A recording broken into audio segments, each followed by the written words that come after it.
तपाईहरुलाई एउटा कुरा सुनाउँछु है मैले।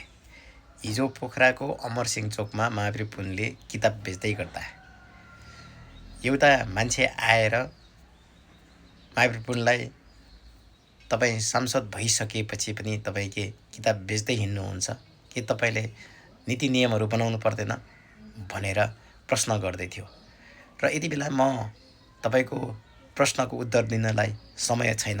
म किताब बेच्दै छु। मेरो वीरगञ्जमा कारखानाहरु चल्दै छ। मैले त्यो चलाउनै पर्छ, किताबहरु मैले बेच्नै पर्छ भनेर भन्दै गर्दा त्यो व्यक्तिले चाहिँ एकदमै प्रतिशोध गरिरहेको थियो के भनेको चाहिँ कुनै विपक्ष पार्टीको मान्छे हुन सक्छ। तर पब्लिकमा आएर त्यसरी गर्नु भनेको आफ्नो नैतिकता गुमाउनु हो।